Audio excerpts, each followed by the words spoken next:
What up, YouTube? Today we got yet another Topdon tool. I just can't stop buying these things. Wasn't super duper impressed with the RT Link 600 as far as the size goes. I was really looking for something a lot smaller. So today we're going to unbox and check out the TopScan Pro. Stay tuned.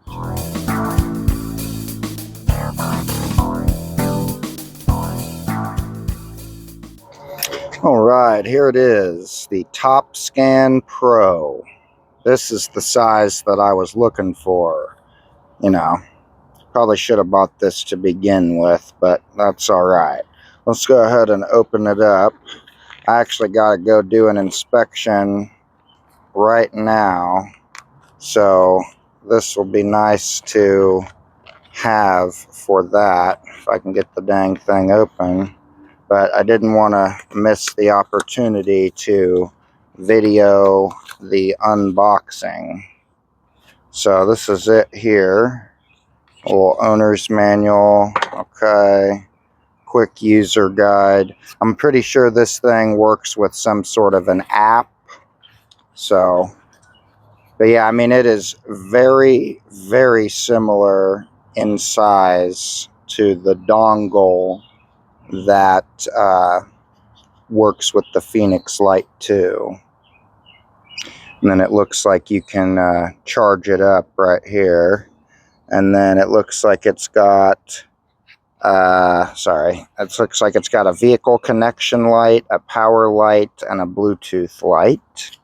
And then it says Topdon on one side and TopScan on the other side. So, don't think there's anything else in the packaging. We'll just take a super quick look at the quick start guide. Yeah, just like I thought, you're going to have to download and install the app and all that good stuff. So I'm going to go ahead and do that, of course, before we continue on with the video.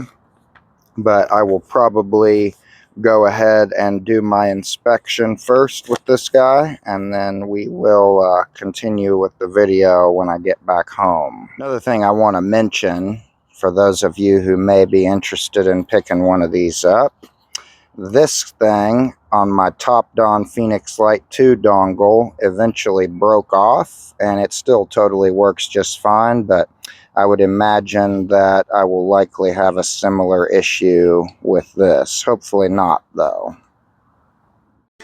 All right, and so this is what the TopScan mobile app looks like. I believe it's called something else for the iPod or Apple iPhone, whatever. I'm an Android guy mostly, so forgive my mistake there. But anyway, this is kind of what the app looks like. It's going to want you to create an account, and then once you do that, it's going to ask you to download the diagnostic software that you want. So I'm opening this up here, and this is under the all category. And so there's a way to batch download. I believe it's up here at the top corner, top right corner. It's not really in the corner, but it's close to it. It's the box with the arrow going down. I believe that's how you can batch download. And then there will be a checkbox next to each one that you choose to download. I chose to only download relevant manufacturers, vehicles that there is some possibility in life that I might see one of these vehicles. And then, of course, I got the regular OBD2 just because. And then just kind of, Hondas, Toyotas, Fords, Chevys, and then just a few other vehicles that I know exist in America, just in case I happen to ever work on something like that. And then now that we've reached the end of the installed list, We can see stuff that I chose not to install. And I'll be honest with you guys, a lot of this stuff is stuff that I've literally never heard of. Some of it I have heard of. It's just that it's very, very unlikely that I will work on any of this stuff. So this is essentially what the app looks like. So once you've got your thing plugged in, you're going to want to go to diagnostics if you actually want to do a code scan, or here is some of your services that you can do here in the middle. Now, keep in mind, I do have the Pro version of this tool, so if you get the more basic one, I believe some of these features are not available on the regular TopScan. This one also has IMMO, so in theory, we should be able to program keys with this tool as well. However, I'm mainly just looking for a pocket-sized tool that I can use to check for codes on various vehicles. So I'll go ahead and do a scan on a vehicle now, and we can see what that looks like. All right, so we are back here inside the vehicle, the usual test vehicle, the Chrysler Town & Country, my work van. It's a little later in the day than when I first opened the box. However, most of this will be screen shared, so the lighting really shouldn't matter. I do want to go ahead and throw out there, just because I'm a little proud of myself.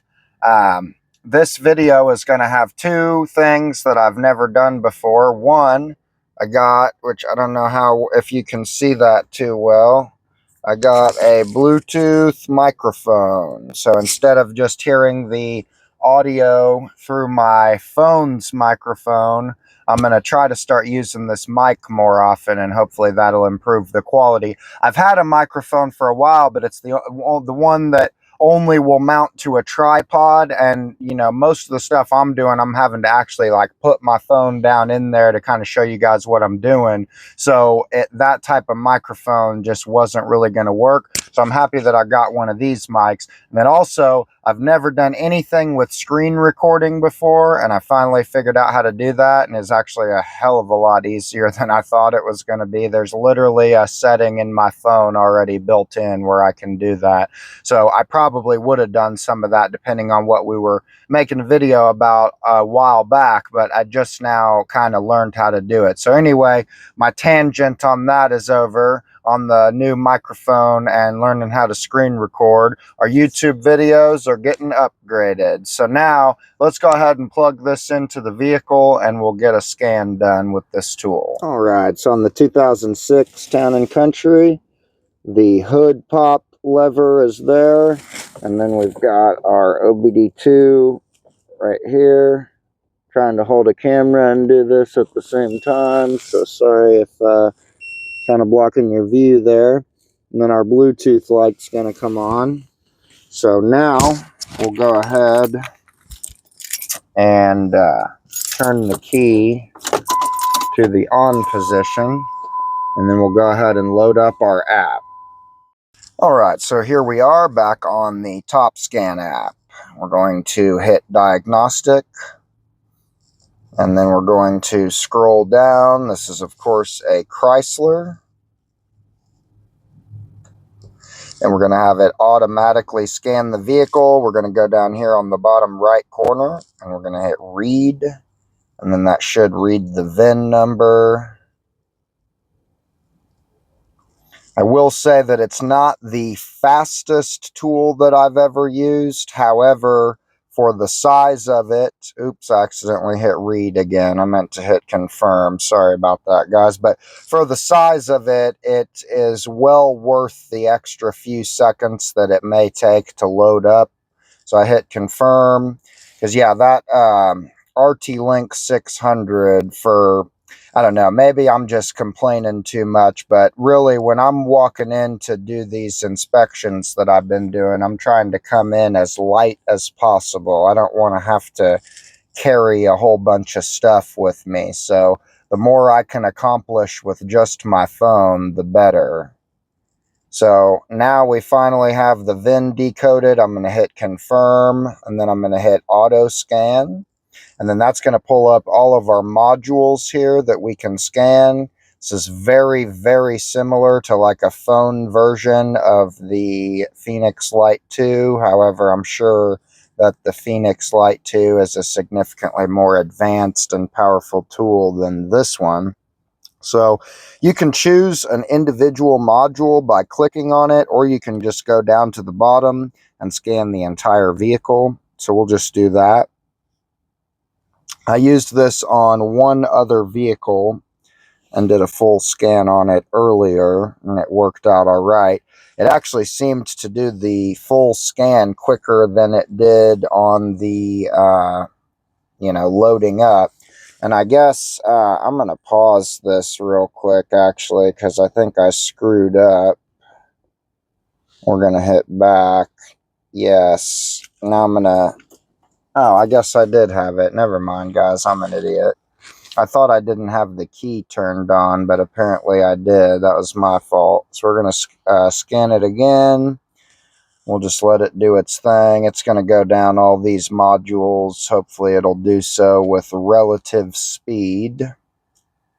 And then once all of that's done, we can kind of check out the report that it gives us here. And then also, if you guys saw the video that I posted about the battery tester from Topdon, the BT Mobile Pro S, there's some sort of like disclaimer thing at the bottom, basically, I think, so that Topdon can kind of CYA, and that way you don't get in any, or they can't get in any sort of legal trouble or anything like that over the test results, which is totally understandable, I guess. But just wanted to throw out that this has that little disclaimer there as well. This just came on randomly. I'm not exactly sure what this is. However, we do have dual zone AC and rear. I don't know. I don't know if I just clicked something by accident that I didn't mean to. I think that's what happened. Normally it doesn't ask you for more information in the middle of a scan, so I must have hit something. So it's doing its thing. Says we're at about 41% now. Just a minute or so in. Like I said, it's not the fastest tool that I've ever used. However, we are scanning the entire vehicle. We're scanning every computer in the car. And it's been, just a couple minutes and we're over halfway done. So, realistically, it's not that bad.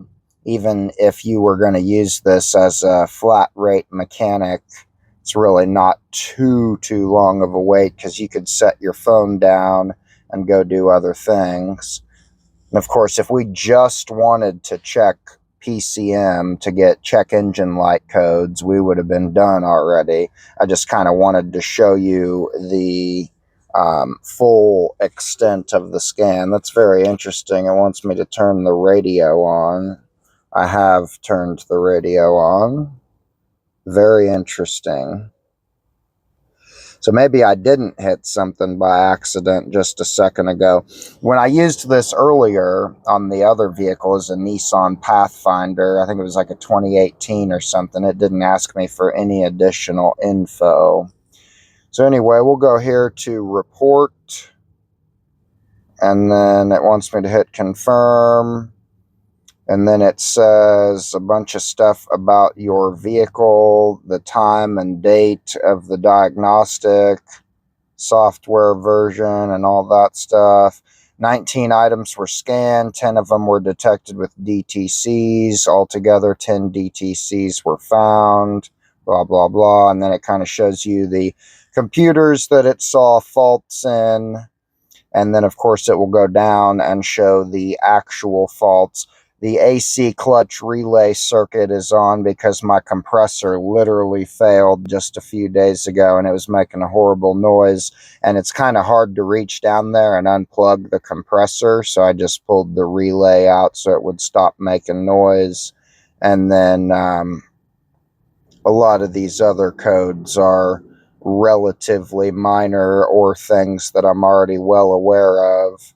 Stupid CD changer mechanical failure right here in the middle. That literally just happened today. Unfortunately, all of a sudden it can't read my navigation disc anymore. It's definitely time for a new vehicle for sure. And that's going to be the end of the video for today, guys. Hope you all enjoyed.